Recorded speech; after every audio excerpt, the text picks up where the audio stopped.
In this video, we're going to discuss the idea or concept of corresponding parts of congruent triangles.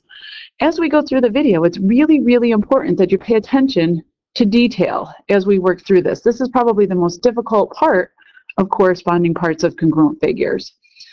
So the really big key idea that you need to be aware of as we work through these problems is that when two figures are congruent, all of their corresponding angles are congruent, and all of their corresponding sides are congruent. The way that we write the congruency statement tells us exactly which pairs of angles and which pairs of sides are congruent. For example, in number 1, they tell us that triangle RST is congruent to triangle XYZ. So this guy here is our congruency statement. It tells us exactly which two figures are congruent. And by naming the two figures, or the way that the two figures are named, it specifies exactly which pieces, which angles, and which sides are congruent. For instance, in each particular triangle, angle R in the first triangle corresponds to and matches up to and is congruent to angle X in the second triangle. And that's because each vertex is named first in the congruency statement. So I'm going to go ahead and mark angle R congruent to angle X. In a similar fashion, vertex S is going to correspond to and being congruent to angle Y in the second triangle. So I'm going to go ahead and mark angle X congruent to angle Y. And then the last pair of points that are named are points T and Z, and angle T and Z are also going to be congruent to one another. So again, by using the way that those triangles are named in the congruency statement, that tells us exactly which pairs of angles match up. Once I know the angles that match up, I can go ahead and determine the sides. Side XZ is going to match up and be congruent to side RT. Side RS is going to match up and be congruent to side XY. And notice I use two little hash marks to indicate that those fellows are congruent to each other, but not necessarily the first pair of sides that I marked congruent. And likewise, side TS is going to correspond to and be congruent to side YZ. So a big key idea here is use your congruency statement to label first. Then we can go ahead and we can fill in the pairs of congruent corresponding parts. So angle R said we said matched up to angle X. Side RS matched up to side XY. And again, all I'm doing to find these now is I'm looking at my picture.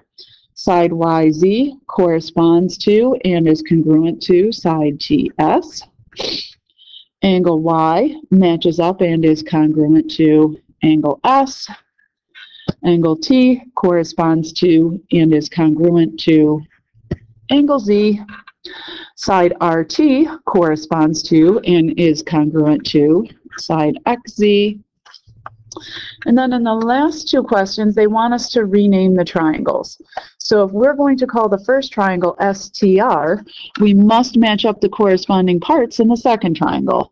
So angle S, the first angle named, matches up to and corresponds to angle Y. Angle T, the second angle name, matches up to and is congruent to angle Z. And then angle R corresponds to angle X. And I'm going to have you at this point pause the video and see if you can name the correct triangle for number 8.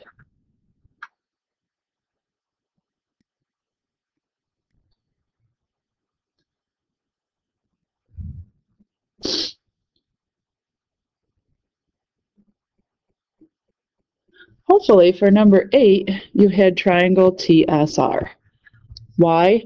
Well, angle Z corresponds to and matches up with angle T. Angle Y corresponds and matches up to angle S. And lastly, angle X corresponds and matches up to angle R. So that really is the big key idea for this video. Details matter. Pay attention to the particulars. Attend to precision. All right, and down at the bottom in number 9, they tell us that triangle ACD is congruent to angle CAB. Once again, they want us to list the pairs of congruent corresponding parts and then mark them in the figure. So when they say congruent corresponding parts, they're actually referring to the pairs of congruent sides and the pairs of congruent angles. This question is going to be a little bit more interesting just by the very nature of the diagram. So triangle ACD, if I take a look at the picture, triangle ACD is that triangle that I just outlined in blue. Triangle CAB is the triangle that I just outlined in green. So again, I like colors for differentiating between exactly which figures we're looking at here.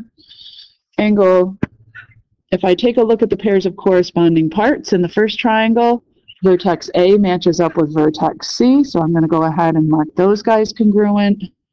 C matches up with A in the second triangle.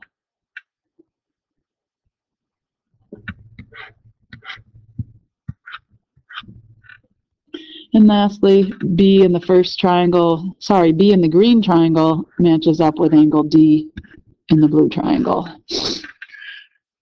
And then once I get the sides, or excuse me, once I get the angles marked, it's a pretty easy matter to go ahead and mark the sides.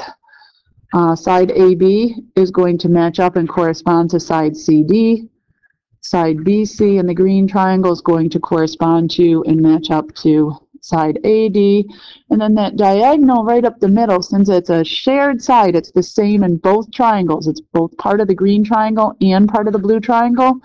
I'm going to mark that with an X rather than mark it with 3 hash marks.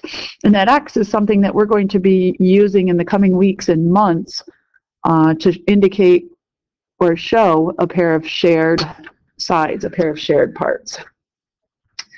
Now, something a little bit unusual happens when I go to name the angles in these particular triangles. If I take a look at the blue triangle, I can't just call angle A like I did in the first example. Here's the reason why not. If I look at my picture, there are really 3 angle A's in the picture. There's angle DAC, which is the angle that I want to talk to or talk about. There's angle CAB, which is also an angle A. And then lastly, there's angle DAB, which is also an angle A. It's kind of like I have 3 kids named Ann in my class.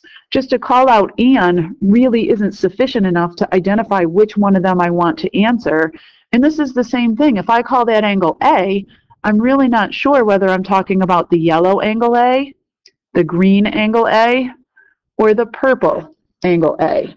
So rather than call them by just their first name, I've got to be careful and I've got to call them by their first name, their middle name, and their last name. So in the blue triangle, rather than say angle A, I'm going to go ahead and I'm going to specify angle DAC. So I'm going to go ahead and I'm going to talk about the angles first. So angle DAC in the blue triangle corresponds to and is congruent to angle ACB in the green triangle.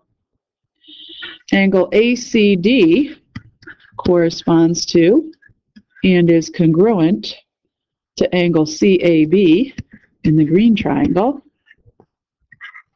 And lastly, angle ADC in the first triangle corresponds and is congruent to triangle ABC. So the moral of the story here is that if there's any doubt in your mind as to exactly which angle is being referenced, don't name it using just one vertex, but rather name it using 3 points. And now I've got to go ahead and name my 3 pairs of corresponding congruent sides. So we said side AB in the green triangle matches up with and is congruent to side DC in the second triangle. We said side BC in the first triangle corresponds to and is congruent to side AD in the second triangle. And then lastly, that diagonal that's a shared piece between the 2 triangles is going to be congruent to itself. Okay, up at the top of the next page, I'm going to have you, as always, take a few minutes and think about what you just saw. Think about what are the important takeaways. Word it in ways that are meaningful and relevant and that you're going to remember for you. And then once you've done that, you can go ahead and see if you can apply what you've learned in order to answer the questions on the following page.